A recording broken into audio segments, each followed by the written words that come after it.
When the world falls silent inside, something begins to awaken. You are entering the context in text.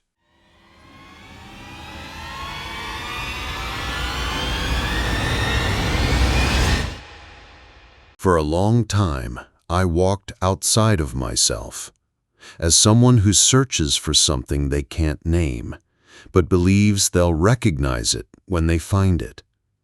I looked in books, in voices, in doctrines. I searched in temples and systems, in well-arranged words and rehearsed gestures. And every time I found something, something slipped away. The promise of meaning would dissolve upon contact, as if the truth I longed for was always just beyond the next step, the next teacher, the next ritual. One day I woke up tired, not of the world, but of losing myself in it.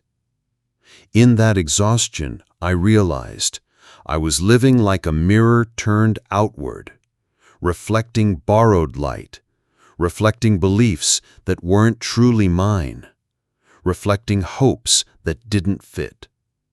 I wasn't looking for truth. I was looking for approval. I stopped, closed my eyes, and for the first time, instead of reaching outward, I reached inward.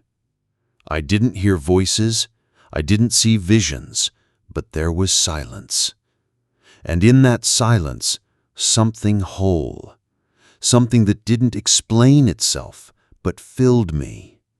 It wasn't an answer, it was a presence. Truth doesn't shout. It doesn't fight for attention. It doesn't need to be defended. When it's real, truth tastes like something that's always been here, but I had never truly savored. It's like remembering a name that was mine before I was born. What I found when I stopped searching outside was not a new belief. It was the end of the need to believe. It was the beginning of something more subtle, more alive, more silent. Something pulsing between each breath. Something that reminded me that I already am what I was seeking. The sacred is not far. It is in the now. It's in how I touch life, in how I look into someone's eyes, in how I rise after falling without needing applause.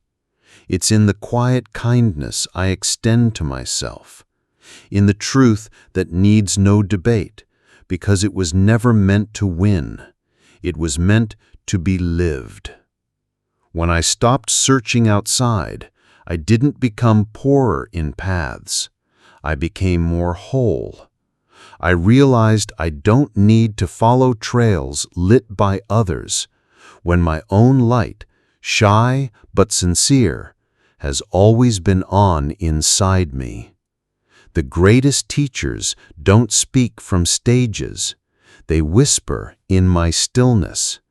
They show up in the patience of a gray morning, in the firmness of a loving no, in the courage of a yes that aligns with my soul.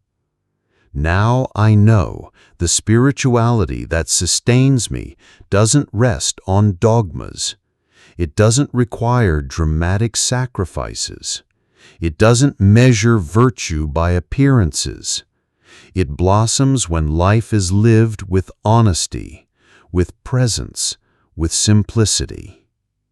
When I stopped searching outside, I found a shelter that can't be bought, a joy that doesn't depend on the day's mood, a freedom that was never given to me, but was always mine, hidden beneath the rubble of comparison, of haste, of doubt. It wasn't easy. There's an addiction to seeking, a thrill in chasing packaged promises. But I realized every promise not born of my own truth becomes a cage, and every cage, no matter how golden, steals from me what's most sacred, the silence where I can hear myself.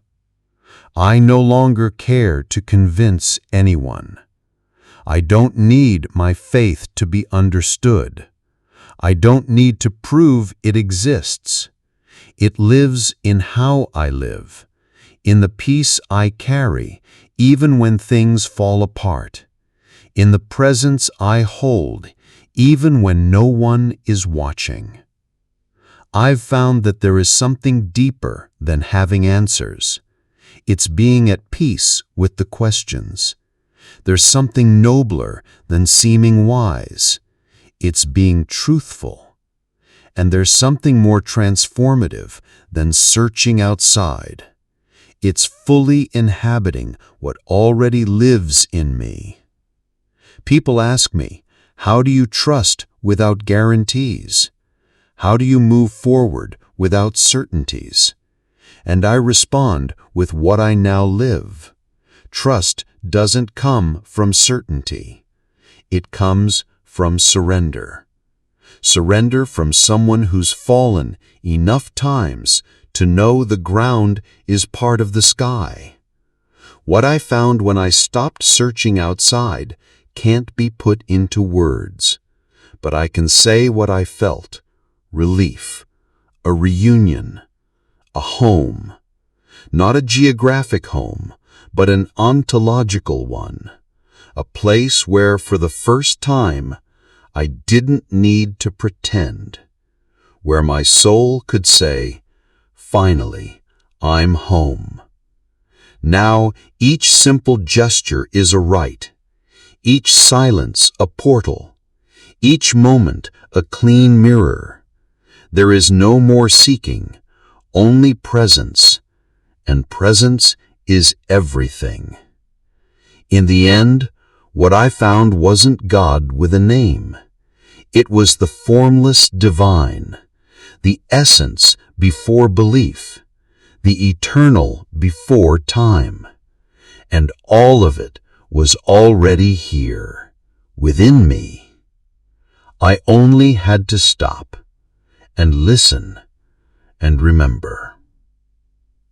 You don't have to leave the world to find the sacred. You have to enter yourself.